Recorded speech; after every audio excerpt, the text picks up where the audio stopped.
சகரியா 14ஆம் அதிகாரம்.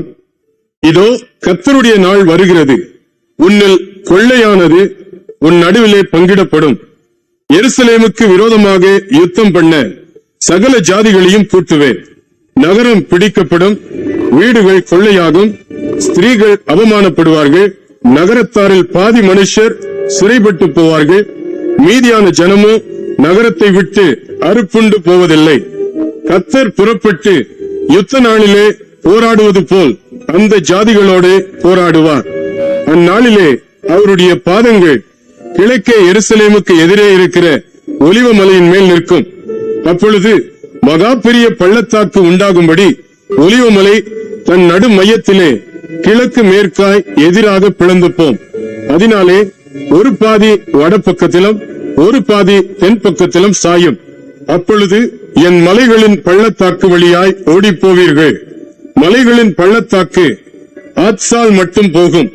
நீங்கள் யூதாவின் ராஜாவாகிய உசியாவின் நாட்களில் பூமி அதிர்ச்சிக்கு தப்பி ஓடிப்போனது போல ஓடிப்போவீர்கள். என் தேவனாகிய கர்த்தர் வருவார், தேவரீரோடு எல்லா பரிசுத்தவான்களும் வருவார்கள். அந்நாளில் வெளிச்சம் இல்லாமல் ஒருவேளை பிரகாசமும் ஒருவேளை மப்புமாயிருக்கும். ஒரு நாள் உண்டு, அது கர்த்தருக்கு தெரிந்தது.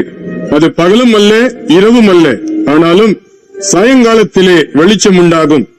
அந்நாளிலே ஜீவ தண்ணீர்கள் எருசலேமிலிருந்து புறப்பட்டு பாதி கிழக்கு சமுத்திரத்துக்கும் பாதி மேற்கு சமுத்திரத்துக்கும் போய் மாரி காலத்துக்கும் கோடை காலத்துக்கும் இருக்கும். அப்பொழுது கர்த்தர் பூமியின் மீதெங்கும் ராஜாவாய் இருப்பார். அந்நாளில் ஒரே கர்த்தர் இருப்பார், அவருடைய நாமமும் ஒன்றாயிருக்கும். தேசமெல்லாம் கேபா தொடங்கி எருசலேமுக்கு தெற்கே இருக்கிற ரிம்மோன் வரைக்கும் சமபூமியாக திருத்தப்படும். எருசலேமோ உயர்ந்ததாகி தன் ஸ்தானத்திலே பென்யமீன் வாசல் தொடங்கி முதல் வாசல் என்கிற ஸ்தலம் மட்டும் கோடி வாசல் வரைக்கும் அனானேயேல் கோபுரம் துவக்கி ராஜாவின் திராட்சை ஆலைகள் மட்டும் குடியேற்றப்பட்டிருக்கும். அதிலே ஜனங்கள் வாசம் பண்ணுவார்கள். இனி சங்கரிப்பில்லாமல் எருசலேம் சுகமாய் தங்கியிருக்கும். எருசலேமுக்கு விரோதமாக யுத்தம் பண்ணின எல்லா ஜனங்களையும் கர்த்தர் வாதிக்கும் வாதையாவது, அவர்கள் காலூன்றி நிற்கையிலும் அவர்களுடைய சதை அழிந்து போகும். அவர்கள் கண்கள் தங்கள் குழிகளிலே கெட்டு போகும்.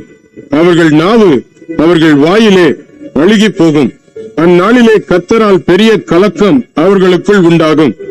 அவனவன் தன் தன் அயலானின் கையை பிடிப்பான். அவனவனுடைய கை அவனவன் அயலானுடைய கைக்கு விரோதமாக எழும்பும். யூதாவும் எருசலேமிலே யுத்தம் பண்ணும். அப்பொழுது சுற்றிலும் இருக்கிற சகல ஜாதிகளுடைய ஆஸ்தியாகிய பொன்னும் வெள்ளியும் வஸ்திரங்களும் மகா திரளாக கூட்டப்படும். அந்த பாளையங்களில் இருக்கும் குதிரைகள், கோவேறு கழுதைகள், ஒட்டகங்கள், கழுதைகள் முதலான எல்லா மிருக ஜீவன்களுக்கும் வரும் வாதையும் அந்த வாதையைப் போலவே இருக்கும். பின்பு எருசலேமுக்கு விரோதமாக வந்திருந்த எல்லா ஜாதிகளிலும் மீதியான யாவரும் சேனைகளின் கர்த்தராகிய ராஜாவை தொழுது கொள்ளும்படிக்கும் கூடார பண்டிகையை ஆசரிக்கும்படிக்கும் வருஷா வருஷம் வருவார்கள். அப்பொழுது பூமியின் வம்சங்களில் சேனைகளின் கர்த்தராகிய ராஜாவை தொழுது கொள்ள எருசலேமுக்கு வராதவர்கள் எவர்களோ அவர்கள் மேல் மழை வருஷிப்பதில்லை. மழை வருஷிக்காத எகிப்தின் வம்சம் வராமலும் சேராமலும் போனால் கூடார பண்டிகையை ஆசரிக்க வராத ஜாதிகளை கர்த்தர் வாதிக்கும் வாதையே அவர்கள் மேலும் வரும்.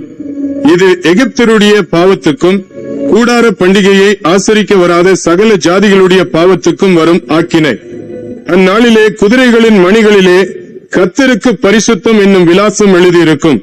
கர்த்தருடைய ஆலயத்தில் உள்ள பானைகள் பலிபீடத்துக்கு முன்பாக இருக்கிற பாத்திரங்களைப் போல் இருக்கும்.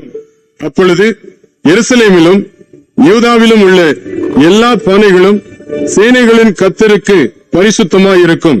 பலியிடுகிற யாவரும் வந்து அவைகளில் எடுத்து அவைகளில் சமைப்பார்கள். அந்நாள் முதல் சேனைகளுடைய கர்த்தரின் ஆலயத்திலே யாதொரு கானானியனும் இருப்பதில்லை.